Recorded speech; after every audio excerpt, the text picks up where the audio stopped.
Welcome to lesson number 1 in Module 1, Not Perfect but Winning. This lesson will introduce you to a positive approach in life and business. In this lesson, you will be introduced to the meaning of success in life and business. You will be aware of certain skills that are fundamental to achieve success. You will learn how good communication and listening can change your daily life and business. You will learn how to develop assertiveness and resilience. There is only one kind of success, the one that will allow you to do what you want. People incapable of doing anything meaningful do not exist. But there are people who believe in themselves and people who don't. Learning positive thinking increases self-esteem, transforming difficulties and chances. To obtain good results in any field, you need preparation and a brain that runs on positive thoughts. With our thoughts, beliefs, and behavior, we shape our own life. Success is directly linked to our will to reach it. Positive thinking and being confident allow you to exult when winning, but not to despair when losing, because both situations bring growth. If you want to be winning, you need to start from the inside. Observe, listen to, eliminate internal blocks and external limits, and start a journey to become who you really want to be. In this lesson, we try to give some advice. Communicating is essential to be winning in life and business as well. It is a necessary requirement. Bad communication leads to misunderstandings, problems, and suffering. To learn good communication, we need to debunk myths such as communication is an innate talent. A good idea sells itself. An expert knows how to transmit knowledge. You can learn communication and you can improve it all life long. To be effective, content should be transmitted to the listener, and the speaker should express at verbal, words, paraverbal, tone and rhythm, and nonverbal level, face, dressing, look, gestures, in a clear and consistent way. Effective communication requires the speaker taking care of various elements to guarantee that the listener, a person or a group, gets the message. What is effective communication? In his book, Effective Public Relations, Professor Cutlip of University of Wisconsin identified 7 features. They are known as the 7 C's of communication. A message should be complete of all information, concise, taking in consideration listeners' point of view, their needs, and feelings. It should be concrete, based on data and facts, expressed in a courteous way toward other values and cultures, clear and correct. This is only the starting point for the listener to understand. Good communication can radically change the way you are perceived. Observe your own style of communication to highlight strengths and weaknesses and avoid mistakes that can compromise the effectiveness of your action. Don't repeat yourself to keep the interest of the listeners. Avoid recalling always the same success story, not to appear nostalgic and predicted.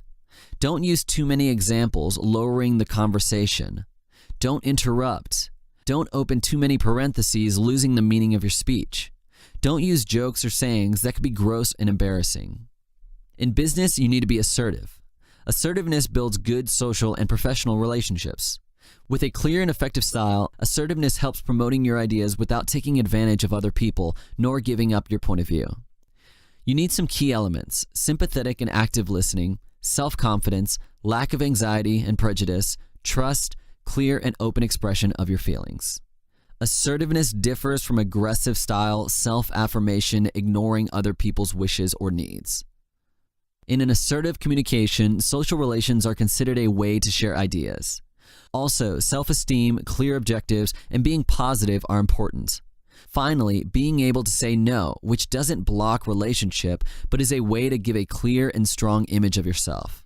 Especially if you need to express critics, remember that a professional always needs to use social competencies and sympathy to communicate at best. There is no communication without listening. Truly listening needs exercise and perseverance. It is a difficult but necessary ability to build strong and lasting relations. Misunderstandings often arise from not listening. It doesn't mean just waiting your turn to talk, nor staying silent and nodding. It means actively listening to the other people's needs, understanding their world, even if we don't agree.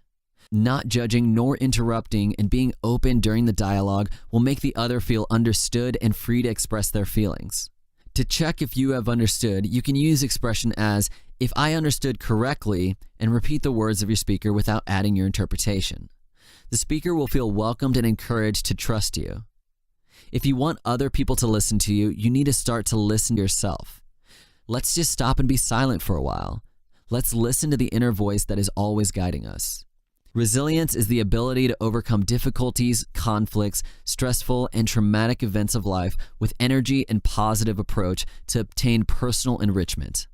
Resilience is the art to adapt to change. It's being able to regenerate and reinventing, increasing your self-esteem and believing in your abilities until you reach a new idea of yourself. It means falling and rising again stronger than before, with new awareness and higher defenses. If you're resilient, you're not infallible, but you can accept changes with positivity, adapting the route if necessary, reacting to conflicts, and seeing difficulties not as threats but as chances.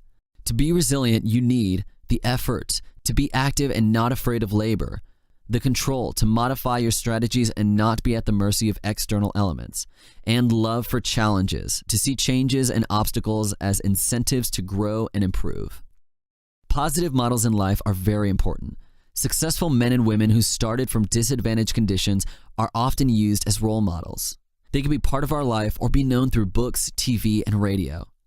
They could be in our field or in other contexts, famous or unknown.